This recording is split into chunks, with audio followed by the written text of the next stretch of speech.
मित्रों नमस्संस्कृताय ज्ञान भारती क्लासेज में आप सभी मित्रों का बहुत बहुत स्वागत है।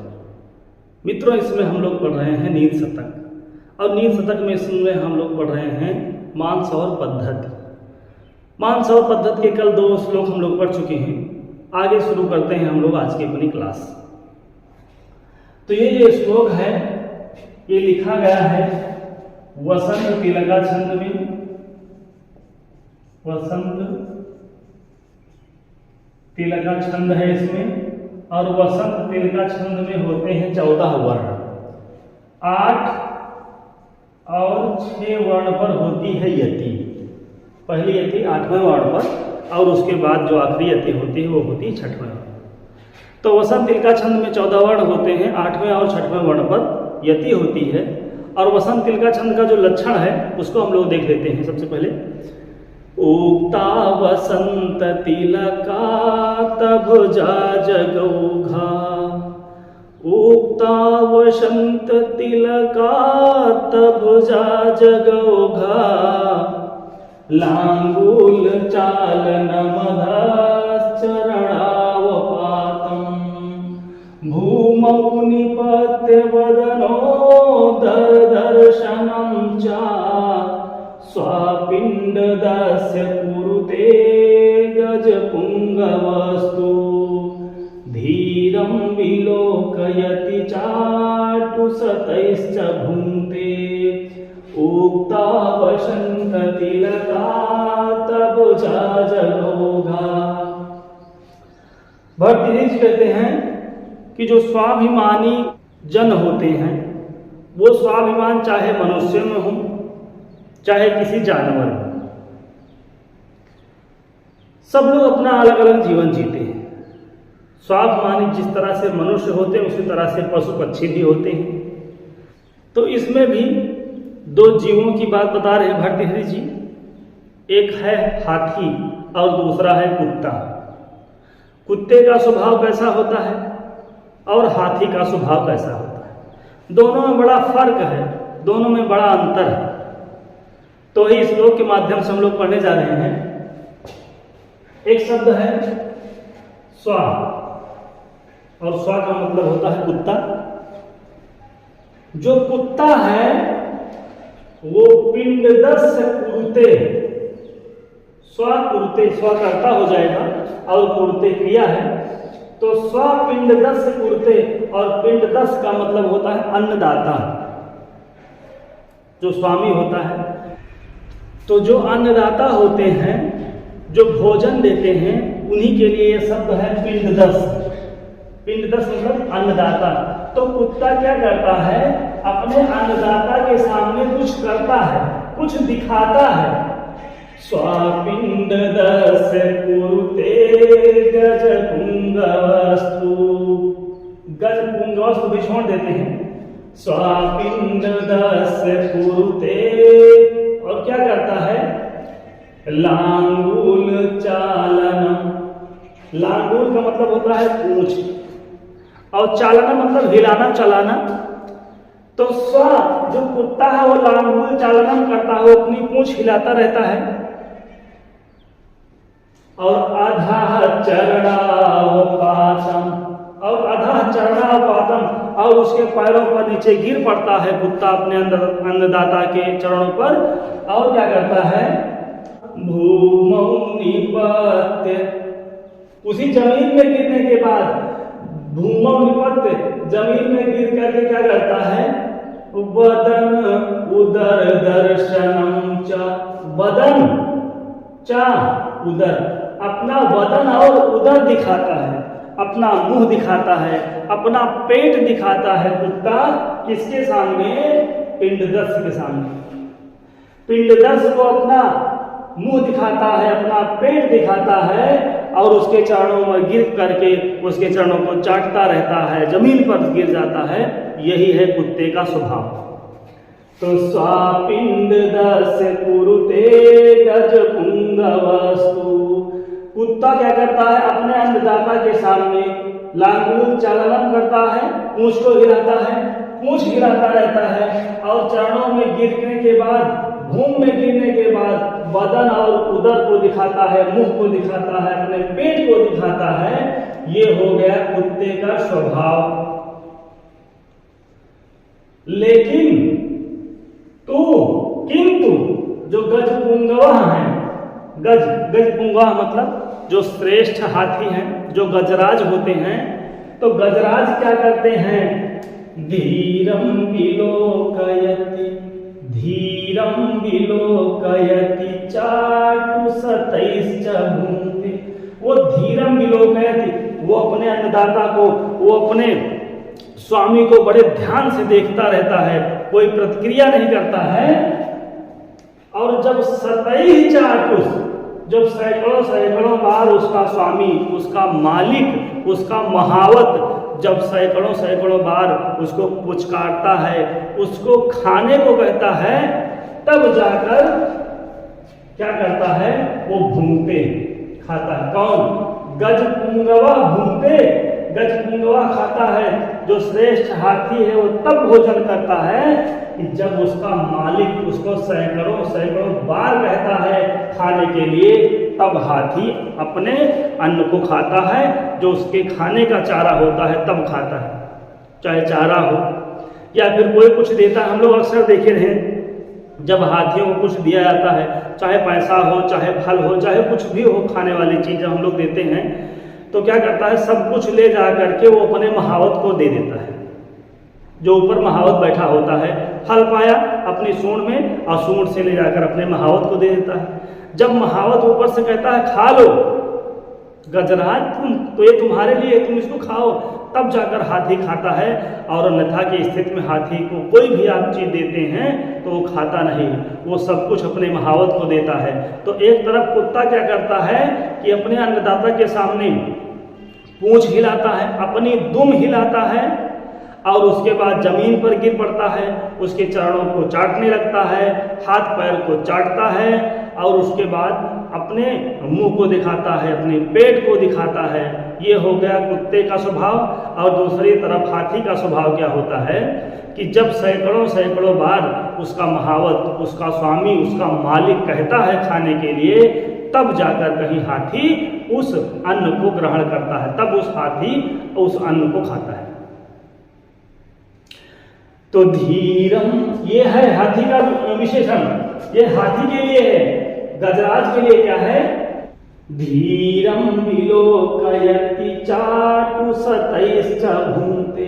वो बड़े धैर्य के साथ देखता रहता है, बड़ी गंभीरता के साथ उसको देखता रहता है, अपने अन्न को जो उसका मालिक देता है।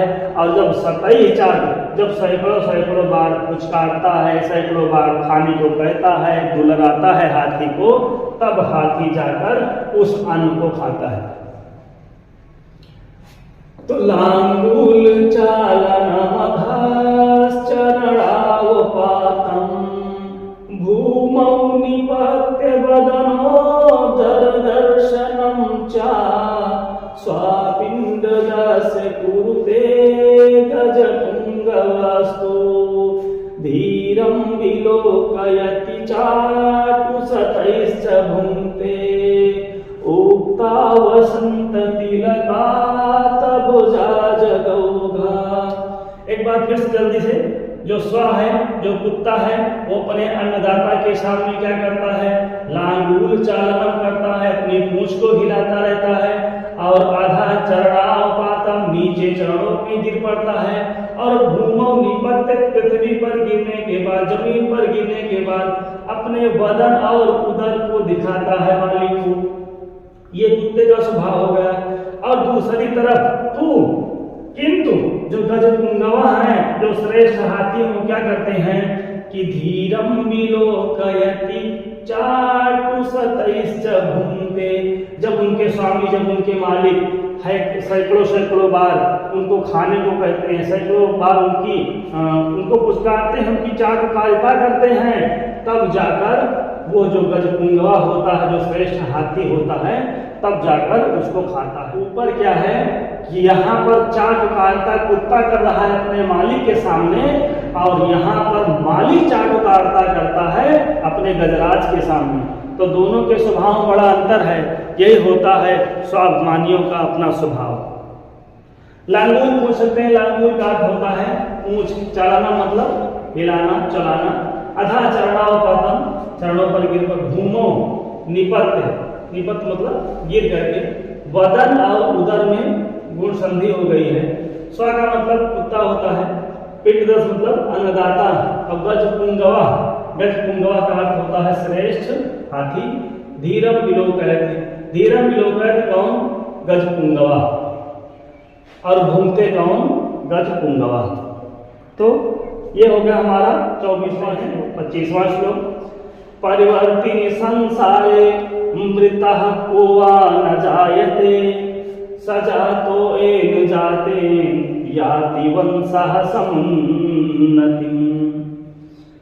परिवर्तिनि संसारे मृता को वा न जायते। ये जो संसार है, भरतेजी जी कहते हैं ये जो संसार है ना, ये परिवर्तित है। और हम आप जानते भी हैं कि संसार परिवर्तनशील होता है। आज किस परिस्थिति में हम आप हैं, आने वाले समय में कैसे हो जाएंगे, भविष्य कैसा रहेगा और आज कैसा है, समय बदलता रहता है। तो वही है परिवर्तन संसार। परिवर्तनशील संसार में, दोनों में सप्तमी का एक वचन है। तो परिवर्तित संसार, इस परिवर्तनशील संसार में को मृता, कौन मरता नहीं। अव्वा मतलब होता है अथवा, को न जायते, और किसका जन्म नहीं होता है। जिसका जो जायते होगा, जो जिसका जन्म होगा वो कल मृता होगा, वो कल मरेगा। और जो कल मरेगा फिर से उसके बाद उसका जन्म होगा। तो वही भट्ट कहते हैं कि परिवर्तिनि संसारे मृतः को वा न जायते। इस परिवर्तनशील संसार में कौन जिंदा नहीं होता, किसका जन्म नहीं होता है और फिर किसकी मृत्यु नहीं होती है। अर्थात जन्म और मरण यही संसार के नियम है।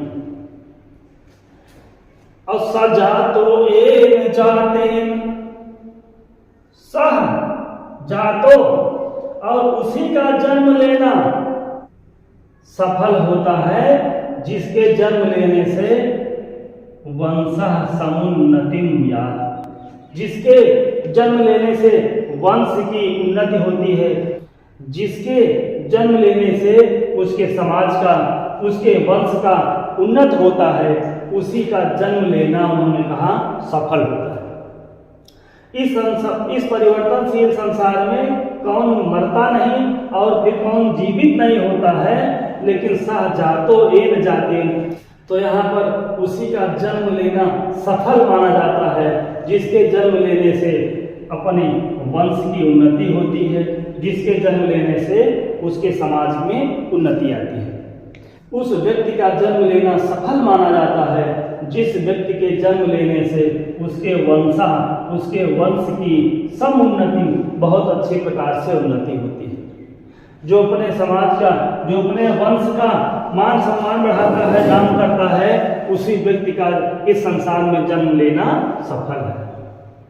तो परिवर्तित संसारे, परिवर्तनशील संसार में को मृता अथवा को न जायते, कौन मरता नहीं और किसका जन्म नहीं होता है, लेकिन सह जातो एन जाते, उसी व्यक्ति का जन्म लेना सफल माना गया है जिसके जन्म लेने से उसके वंश की समुन्नति में याद, उसके वंश की उन्नति होती है।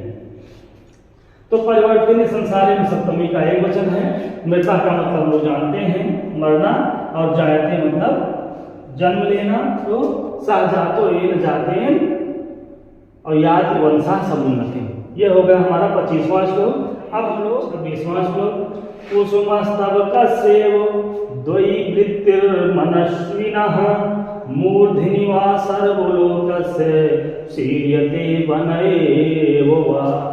कुसुमस्य अस्तवकस्यैव द्वयी वृत्तिर्मनस्विनः मूर्धनि वा सर्वलोकस्य शीर्यते वन एव वा।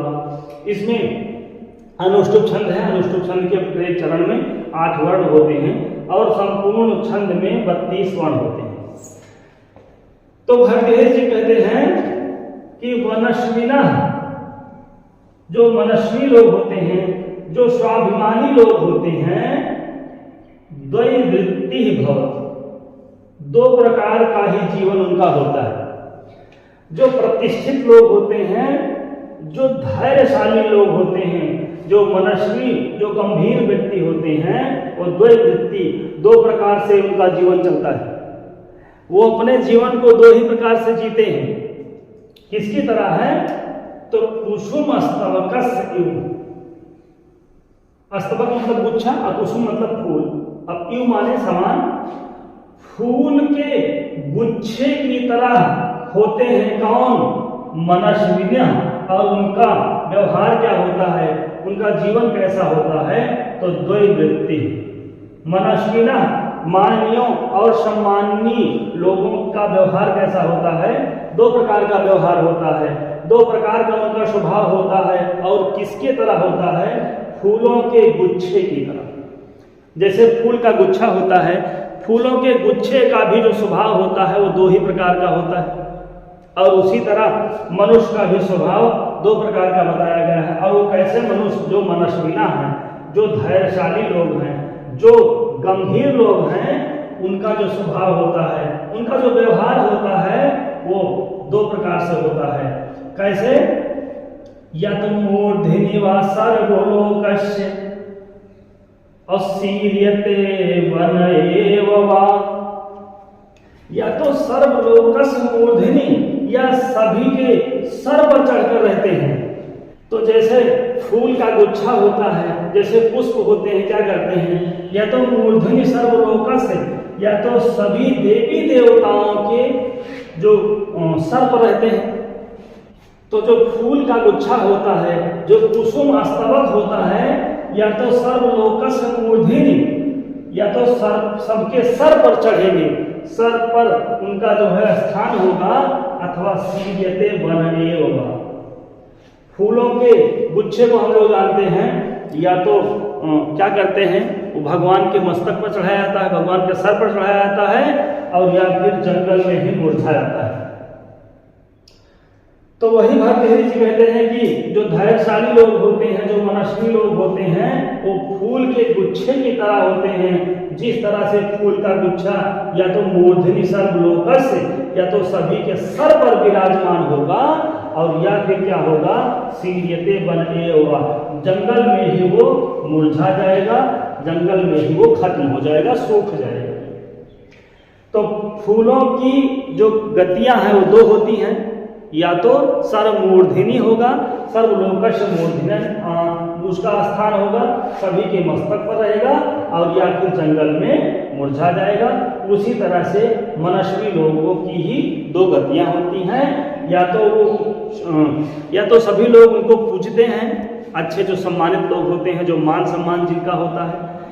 तो फूलों के गुच्छे की तरह मनस्वी लोग भी होते हैं। जिस तरह से फूल का गुच्छा या तो सभी के सर पर चढ़ता है, और या फिर जंगल में ही मुरझा जाता है। तो मनुष्यों की जो गतियां हैं वो दो प्रकार की होती हैं, या तो सर्वलोकस्य मूर्धनि, या फिर सीयते वन एव वा, या तो सब लोग उनका सम्मान करेंगे, या फिर वो वहीं पर नष्ट हो जाते हैं। तो ये हो गया हमारा आज का, हम लोग आज पढ़ लिए हैं श्लोक 24, 25 और 26। तो मित्रों, आज की क्लास में बस इतना ही। मिलते हैं अगली क्लास में, तब तक के लिए नमः संस्कृताय, धन्यवाद।